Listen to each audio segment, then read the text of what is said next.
மாநிலங்களவை தேர்தலில் காங்கிரஸ் வேட்பாளராக கிறிஸ்டோபர் திலக் தேர்வு.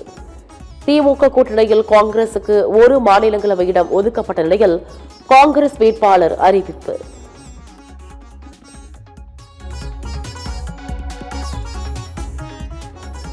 மாநிலங்களவை தேர்தலில் திமுக வேட்பாளர்களாக திருச்சி சிவா, கான்ஸ்டன்டைன் ரவீந்திரன் அறிவிப்பு. அதிமுக சார்பில் மாநிலங்களவை தேர்தல் வேட்பாளராக தம்பிதுரை மீண்டும் போட்டி.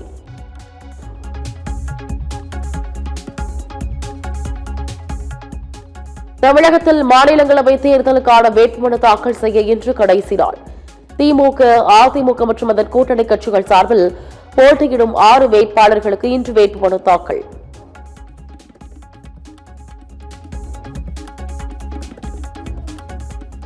அரசியல், மதம் சார்ந்த நிகழ்வுகளுக்கும் பிரிவினையை தூண்டும் நிகழ்வுகளை பள்ளிகளில் நடத்த தடை. பள்ளிகளில் ஒழுங்குமுறை விதிகளில் திருத்தம் செய்து தமிழ்நாடு அரசு அரசிதழில் வெளியீடு.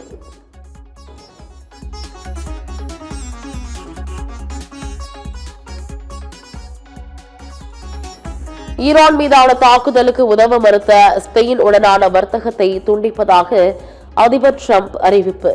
அமெரிக்காவின் மிரட்டலுக்கு படிய மாட்டோம் என ஸ்பெயின் பிரதமர் பெட்ரோ சான்செஸ் பதிலடி.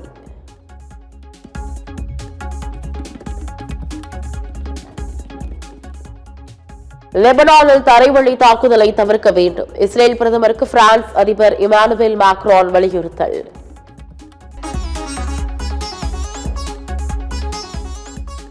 ஈரான் மீது தாக்குதல் நடத்தி வரும் அதிபர் டிரம்பிற்கு அமெரிக்க நாடாளுமன்றம் ஆதரவு. நாடாளுமன்றத்தில் நடத்தப்பட்ட வாக்கெடுப்பில் செனட் உறுப்பினர்கள் ஆதரவாக வாக்களிப்பு. ஈரானுக்கு எதிரான போரில் சிறப்பாக செயல்படுத்துகிறோம் என தனக்குத்தானே பாராட்டிக் கொண்டார் அமெரிக்க அதிபர் டிரம்ப். ஈரானின் ஏவுகணைகளை வேகமாக அளித்து அமெரிக்க படைகள் மிகவும் வலுவான நிலையில் இருப்பதா என அறிவிப்பு. ஈரானுக்கு பொருளாதார தடை விதிக்கும் அமெரிக்காவின் திட்டத்திற்கு சீனா, ரஷ்யா கடும் எதிர்ப்பு. ஐநா பாதுகாப்பு கவுன்சில் கூட்டத்தில் வீட்டோ அதிகாரத்தை பயன்படுத்தி அமெரிக்காவின் திட்டம் நிராகரிப்பு.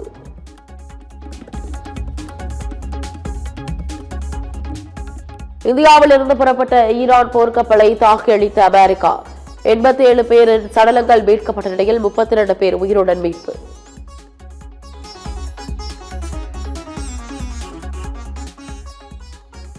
ஈரானிலிருந்து இஸ்ரேல் நோக்கி ஏவப்பட்ட ஏவுகணைகள் தாக்கி அளிக்கப்பட்டன. இஸ்ரேல் விமானப்படை அறிவிப்பு.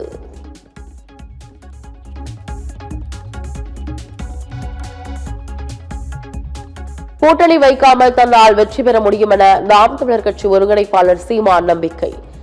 அரசு பணத்திலேயே ஒரு கட்சி தனக்கான வாக்கை உறுதி செய்வது மிகப்பெரிய கொடுமை என வேதனை.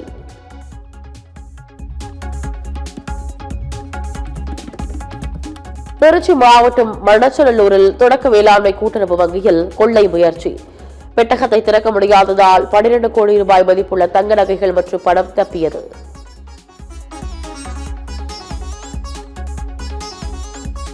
மயிலாடுதுறை மற்றும் சுற்றுவட்டார பகுதிகளில் கடும் பனிப்பொழிவு.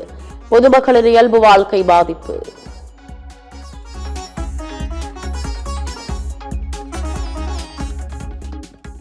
வழியாக இயக்கப்படும் மைசூர் தூத்துக்குடி விரைவு ரயில் கடம்பூர் நிலையத்தில் நின்று செல்லும். சேலம் ரயில்வே கோட்ட நிர்வாகம் அறிவிப்பு. தமிழ்நாடு மற்றும் புதுச்சேரியில் இன்றும் நாளையும் வெப்பநிலை உயரும். மண்டல வானிலை ஆய்வு மையம் அறிவிப்பு. கடந்த 2 ஆண்டுகளை காட்டிலும் இந்த ஆண்டு கோடை வெயிலின் தாக்கம் அதிகரித்து காணப்படும். மத்திய புவி அறிவியல் அமைச்சக செயலாளர் ரவிச்சந்திரன் எச்சரிக்கை.